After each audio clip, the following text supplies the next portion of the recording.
pentingnya K3. Jadi kalau keselamatan, keselamatan,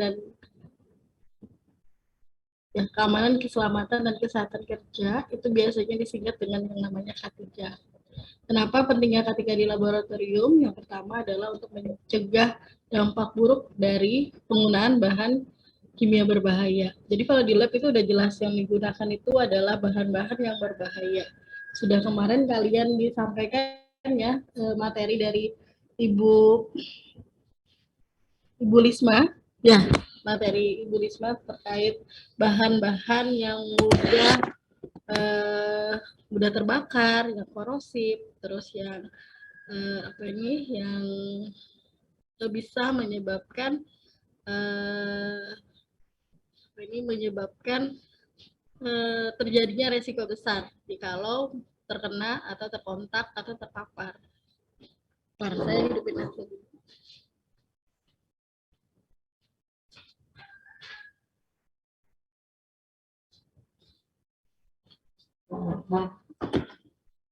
Oke, kemarin waktu kalian pengenalan mahasiswa itu sempat masuk ke lab-lab kan ya, terutama lab kimia. Ada yang dipasang di dinding, poster gede gitu. Nah itu terkait bahan-bahan yang perlu kita antisipasi ketika terkontak, ketika terpapar, bahkan tidak sengaja itu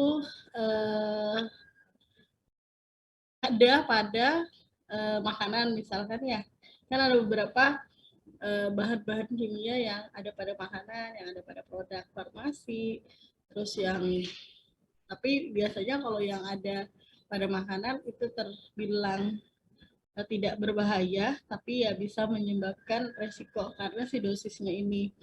Terus ada beberapa bahan kimia yang biasanya banyak didapat secara bebas seperti etanol, ya kan ya, etanol, dan kita tidak boleh menyimpan di tempat yang sembarangan, apalagi yang dekat dengan kompor misal kayak gitu kan ya. Nah, itu benar-benar kita harus benar-benar waspada terkait bahan-bahan kimia ya. Karena di mana-mana bahan kimia itu berbahaya dalam dosis atau jumlah yang terlalu banyak ya.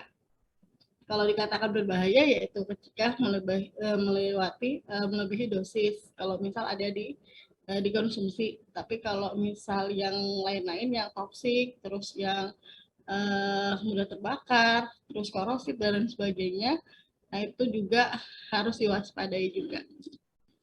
Oke, terus yang kedua, kenapa pentingnya untuk mencegahnya adalah paparan organisme, penyakit dan lain-lain di laboratorium. Ya, jadi paparan ketika kita menghirup, ya kan, sehingga kalau masuk di lab itu biasanya eh, ada semacam eh, poster apa semacam kayak model himbauan penggunaan pelindung untuk menjaga keselamatan di lab seperti APD, pelindung diri, itu biasanya ditempel di dalam lab maupun di luar lab. Biasanya kalau kalian sering ke lab, sering lewat-lewat gitu ya, lewat mau kuliah atau mau ketemu dengan dosen, itu biasanya ada di sudut-sudut gitu. Kalau misal diletakkan di luar, terus di dalam laboratorium juga ada. Ya. Terus ada penyakit yang disebabkan karena bahan kimia tadi. Misal bahan-bahan ketika kena kulit itu langsung menyebabkan iritasi. Nah itu sehingga kalian harus benar-benar mengenali bahan-bahan kimia yang di dekat kalian kalau di laboratorium. Oke. Terus tidak hanya bahan kimia, ada juga peralatan yang di laboratorium itu yang bisa berbahaya. Berbahayanya jikalau seperti apa, misal nih bahan alat peralatan yang misal seperti pipet ukur. Nah, pipet ukur itu kan masih bisa digunakan sebatas apa ini yang ujungnya gitu, ujung dari pipet masih bisa digunakan. Kalau misal botolnya di atas atau pecahnya di bagian atas untuk melekatkan si bulb ini pecah, nah itu harus waspada juga karena bisa menyebabkan insiden karena ya itu tadi pecahan tadi bisa menyebabkan luka seperti itu. Terus ada peralatan-peralatan yang mungkin baut atau bornya itu bautnya atau posisinya itu perekatannya itu sudah harusnya diganti gitu. Ketika tidak diganti dan jatuh itu bisa jadi menyebabkan ini kan kecelakaan dan mengganggu keselamatan kita di laboratorium gitu.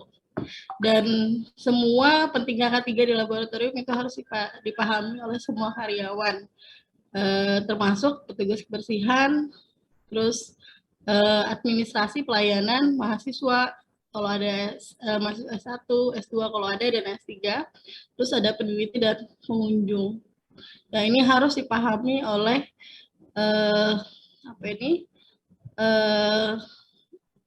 mereka-mereka untuk keamanan, keselamatan kerja tadi, kesehatan kerja. Jadi ya tidak hanya mahasiswa, peneliti juga, pengunjung juga, dan petugas kebersihan. Ya, jadi K3 ini sangat-sangat penting sekali karena berdampak pada keselamatan, keamanan, dan kesehatan kerja. Dari sini ada yang mau ditanyakan?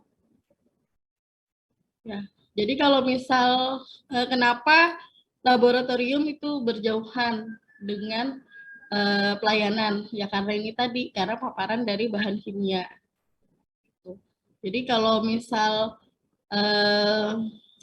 kalau misal kalian temukan ada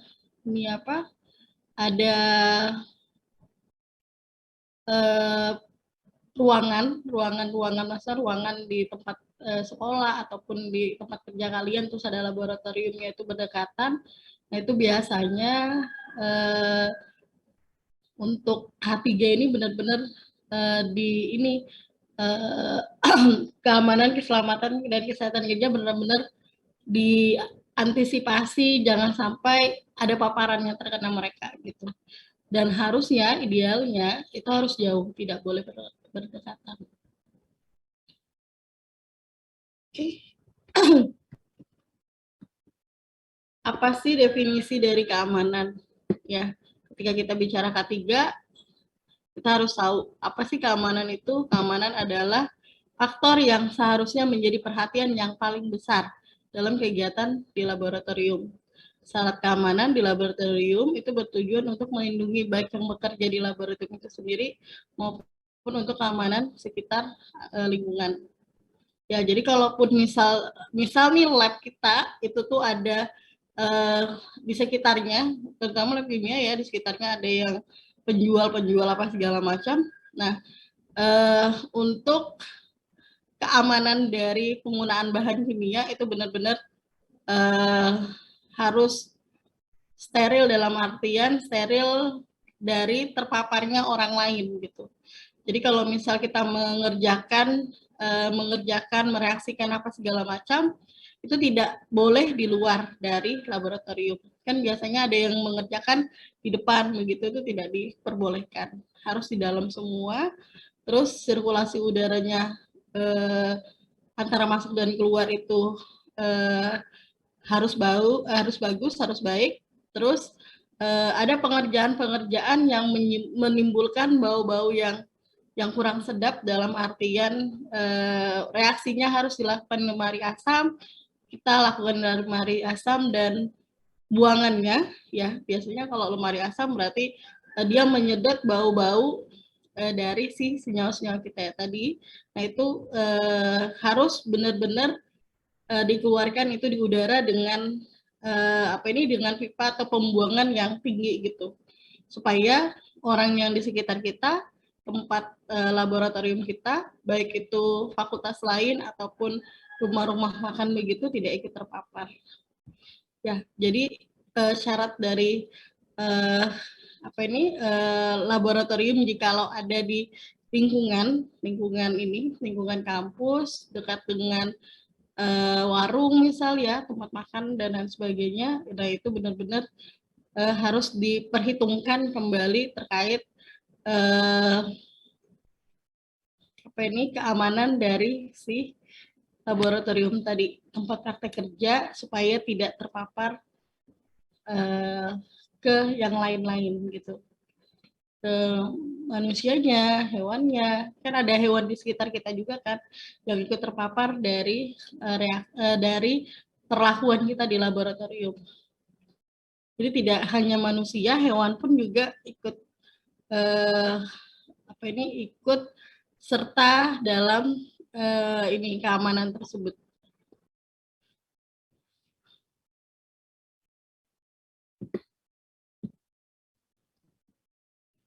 Terus keselamatan dan keamanan kerja. Ada beberapa hal yang menyangkut keamanan laboratorium, adalah tersedianya ventilasi atau blower, unit pengolahan limbah, bak cuci, dan saluran yang aman. Nah, jadi untuk keamanan kerja ini kita harus punya blower di laboratorium, harus ada. Kenapa? Karena itu tadi sirkulasi udara pada saat pereaksian sama ketika kalian ada di dalam. Jadi kalau misal kapasitasnya hanya 12 diisi 50, itu pastinya gerah. Ya kan, pastinya gerah, pastinya panas, otomatis reaksi kimia tubuh kalian, keringat kalian pun itu harus harus diatur oleh si blower ini. Ya, karena ya ini tadi tidak hanya kalian, bahan-bahan kimia yang direaksikan pun juga harus dikeluarkan di luar.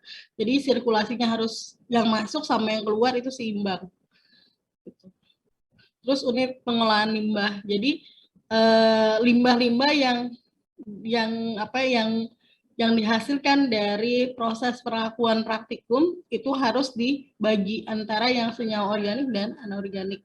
Kalau kita nggak punya saluran limbah yang langsung dibuang ke kanal-kanal IPA, kalau biasanya IPA pembuangan akhir, nah itu biasanya ditumpuk atau disimpan dalam wadah tertentu. Biasanya kita tuh gunakan jerigen gitu. Jadi jerigennya itu dipisahin antara limbah organik dan limbah anorganik. Organik ya pelarut-pelarut non polar. Jadi setelah di pelarut-pelarut polar. Jadi setelah direaksikan, ya kan sudah diamati, itu yang mencium aroma yang masuk senyawa organik itu dibuang di tempat senyawa organik. Anorganik seperti itu juga. Habis itu nanti baru dicuci.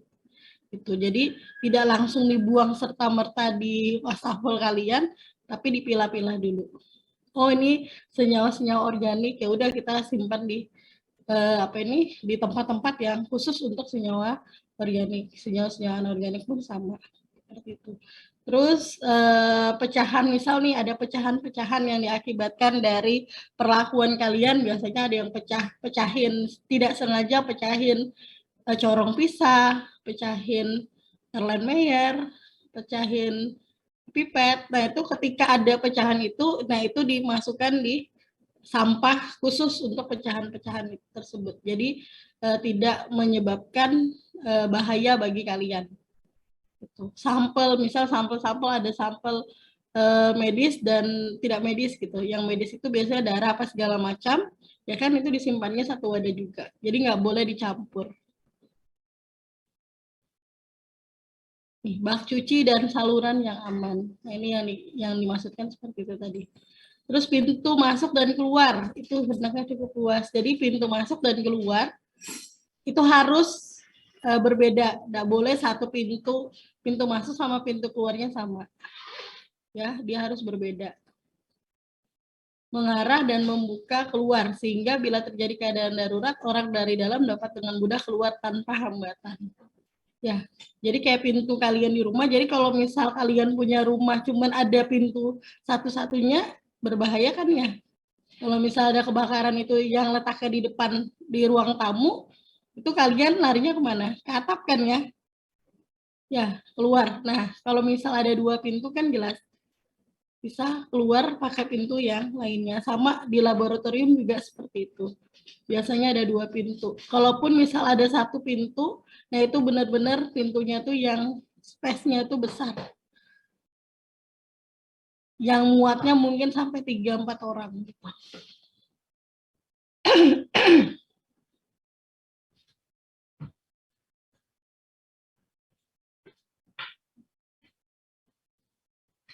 Selain itu juga laboratorium hendaknya dilengkapi dengan alat keamanan seperti pemadam api. Ya, yang biasanya kalau misal kalian ke lab itu pasti dipajang di luar. Tabung-tabung ini ya. Terus APL, alat pelindung diri yang biasanya selalu ditempel di dalam lab. Harus menggunakan masker, harus menggunakan spons, harus menggunakan baju jas lab supaya ketika ketumpahan bahan kimia itu tidak langsung kena ke kulit ya, karena lapisannya udah 3 lapisan ya kan, baju jas labnya, terus baju kalian, terus dan lain-lain. Terus itu alat listriknya yang aman nih, alat listrik juga, karena biasanya itu kalau alat listriknya kurang bagus, satu colokan untuk semua alat, di mana semua alat itu kapasitasnya tarikannya itu sampai katakanlah 300 watt gitu, nah itu yang berbahaya. Kalau misal satu colokan itu satu terminal ya, terminalnya kan biasanya satu tuh, yang colokan 3 gitu, nah itu diisi semuanya itu akan berbahaya. Jadi mending dibuat terminal yang panjang yang colokannya itu masing-masing daripada satu colokan ditancapkan sampai 3 gitu. Ya. Terus ada detektor, terus ada shower. Ini shower biasanya kalau misal ada asap gitu, ada atau api, dia langsung dengan otomatis mengeluarkan air sendiri. Terus ada kotak P3K, ya biasanya ada luka atau kena bahan kimia yang menyebabkan iritasi langsung, itu biasanya setelah ditangani itu dikasih obat gitu. Jadi P3K-nya ini pasti ada isi obat-obatannya.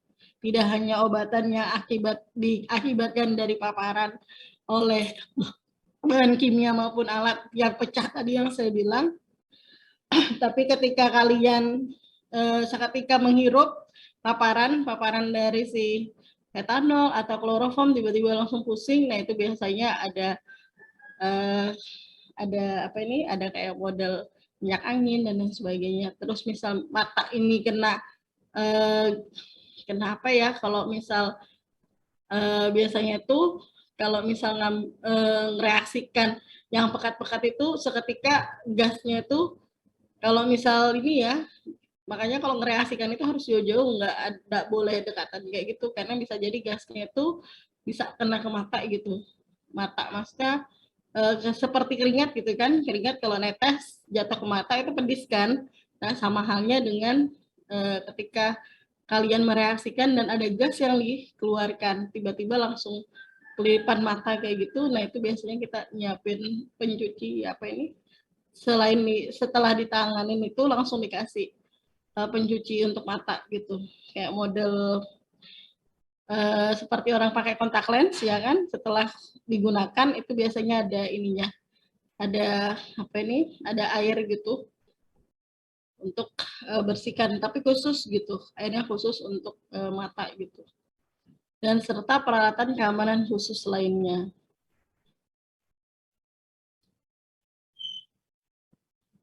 Di sini ada yang ditanyain untuk definisi dari keamanan.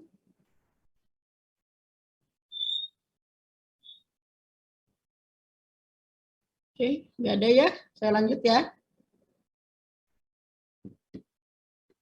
Oke, ini yang saya katakan tadi. Ya, jadi yang berbahaya yang seperti ini. Jadi bahaya itu kita nggak tahu. Biasanya tuh tidak hanya kalian ya mahasiswa, peneliti juga kadang ceroboh gitu. Ketika melakukan sesuatu dan di bawah tangan kita itu ada api atau gitu kan otomatis bisa terjadi ini kan ya bahaya. Ya, terus ketika kita mereaksikan mereaksikan bahan kimia atau menambahkan bahan kimia dari lemari asam yang pekat, ya kan? Dan biasanya itu harusnya dilapisin. Ketika tidak dilapisin, ada yang netes atau jatuh di ininya, di lantainya dari si ini ya, dari lemari asam itu biasanya langsung kontak dengan kita tuh. Kalau tidak menjaga keselamatan itu biasanya langsung gitu. Biasanya itu kalau H2SO4, HNO3, HCl, H2SO4 yang berbahaya. Ketika kena di kulit itu dia langsung melepuh, langsung kayak luka bakar.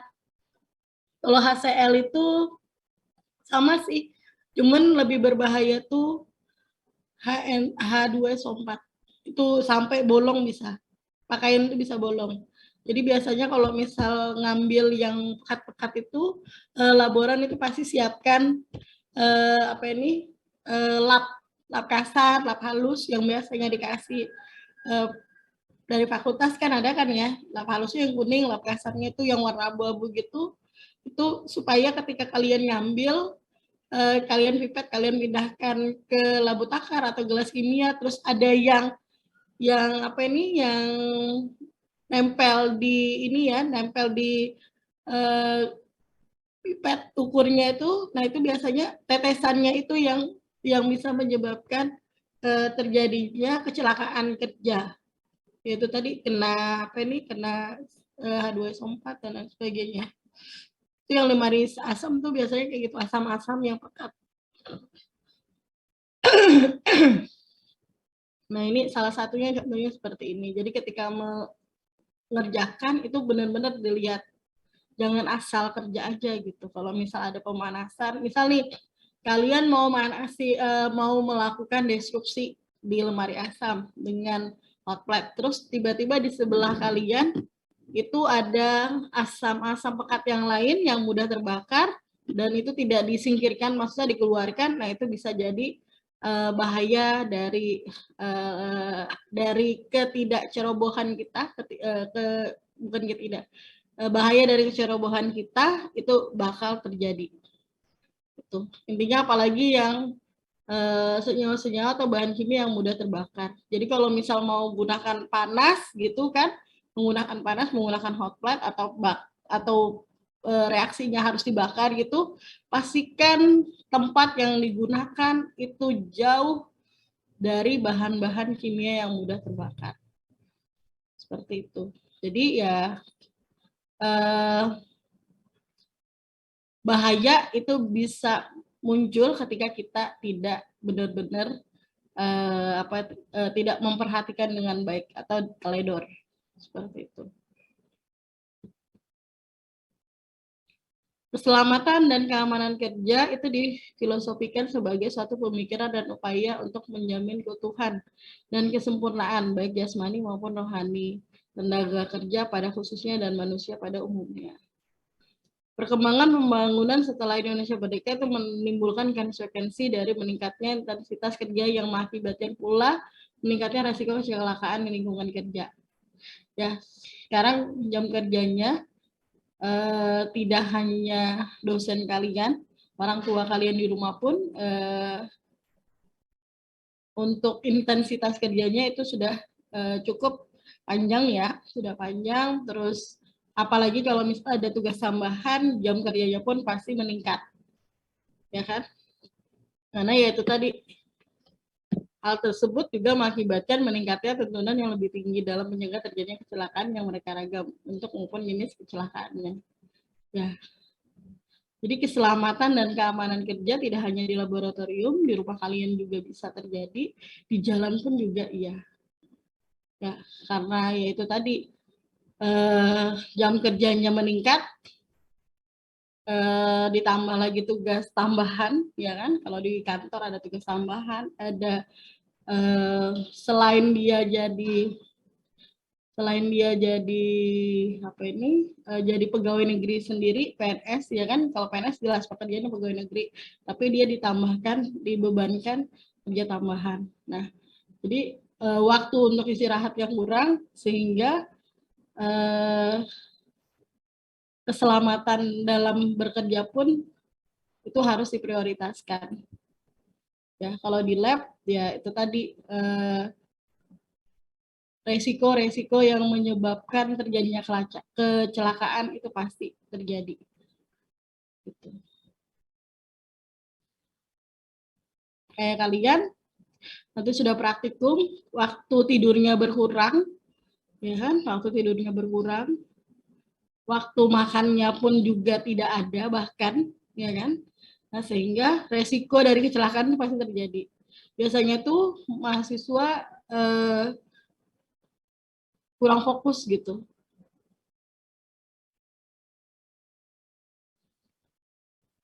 Jadi keselamatan dan keamanan dalam bekerja itu harus ditingkatkan, terutama ketika kalian masuk di laboratorium.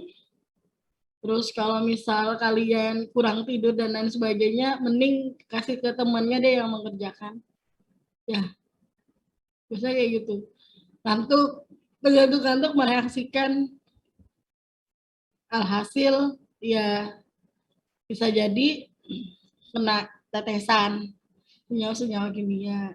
Jadi kalau misal mau mengerjakan itu benar-benar yang kalau mau ngambil bahan kimia itu di tempat-tempat yang pekat, terus mereaksikan dalam keadaan ngantuk, mending nggak usah ngasih temennya yang segar bugar, karena ya bisa jadi kecelakaan itu bakal terjadi.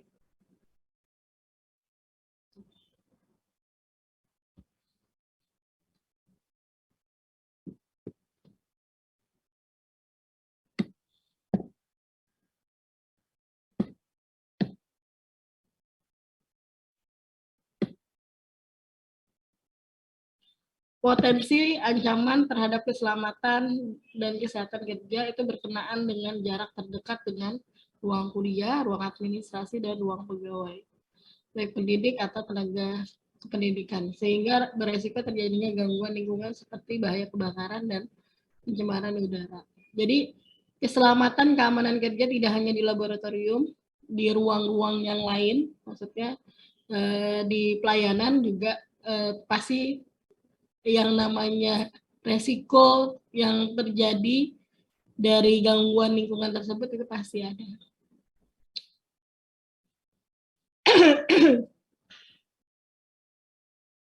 Oke. Ruang kuliah kalian di KF misal, ruang KF di KF di belakang auditorium. Ruangan labnya ada yang yang di lab di kampus B sama yang di gedung baru.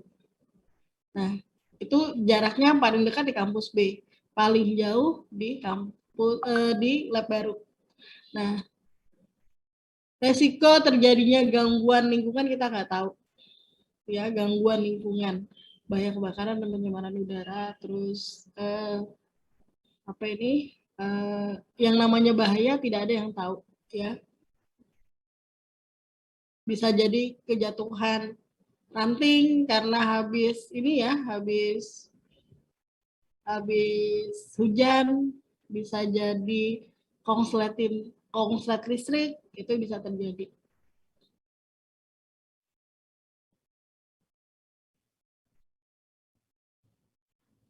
Dan tanpa disadari, ya, resiko-resiko tersebut bisa jadi ada di sekeliling kita. Itu jadi benar-benar kalau melakukan kegiatan dengan menggunakan fasilitas yang ada yang berhubungan dengan listrik dan lain sebagainya, itu sebisa mungkin setelah digunakan itu dicabut semua, ya kan ya. Tidak hanya di rumah, di laboratorium juga sama seperti itu. Terus jikalau ada di rumah ataupun di tempat kerja ataupun di laboratorium, bahan-bahan yang mudah terbakar itu harus dijauhkan dari yang namanya api. Api bisa jadi api kompor, bisa jadi alat-alat alat-alat yang bisa menyimbul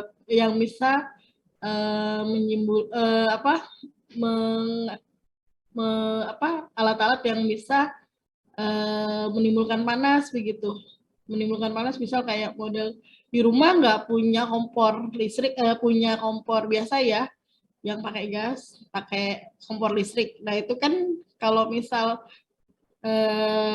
putaran ininya, settingannya panas gitu, terus tiba-tiba ada yang mudah terbakar, nah itu bisa menjadi kebakaran. Karena itu tadi panas tadi menyebabkan interaksi dari si bahan-bahan yang mudah terbakar. Tidak usah yang jauh-jauh seperti itu, yang panas yang sedikit aja terus ada adik kecil, ya kan, ada anak mungkin atau adik atau sepupu yang masih kecil, nah itu benar-benar harus dijauhkan, ya kan ya.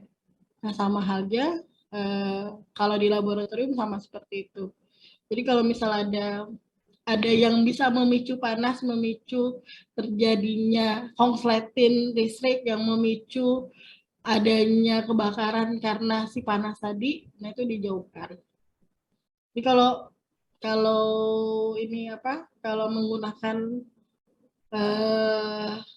alat-alat yang bisa beresiko, menimbulkan resiko besar, setelah digunakan langsung cabut gitu, jangan dibiarkan dalam posisi hidup gitu, seperti itu.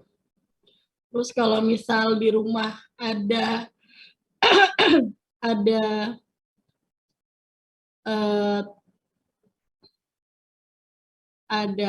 kayak model posisi atau tempat meletakkan dan itu bisa menyebabkan resiko terjadinya suatu kecelakaan, itu mending dihindarin. Dalam artian kalau misal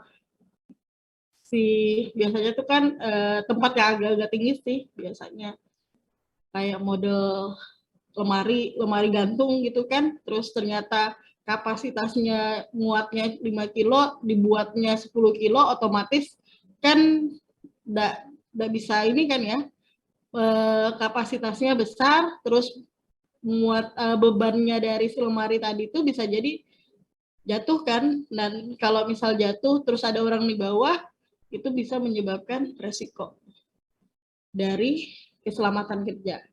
Ya kan, tiba-tiba ada anak-anak di bawah gitu, udah dilihat itu posisinya udah nggak bagus, dibiarkan, pas kebetulan ada yang lewat, anak-anak kejatuhan.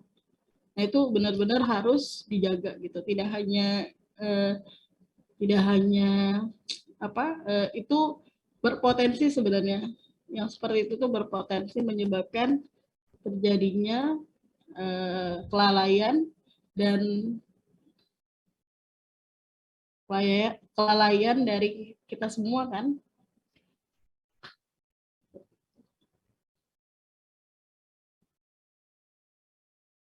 Ada yang mau ditanyakan?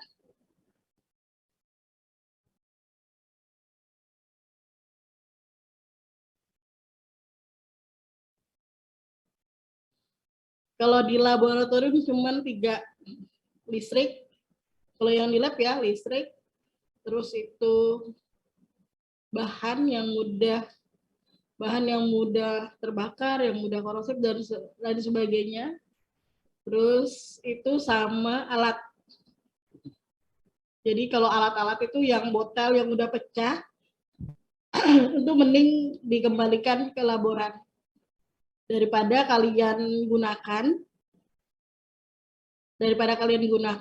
terus menyebabkan terjadinya resiko yang besar dalam artian kalau misal Erlen Meyer nih, kalian tahu Erlen Meyer kan ya? Andi Muhammad Tanre, tahu Erlen Meyer? Tahu Bu. Coba bisa kan ya Eh,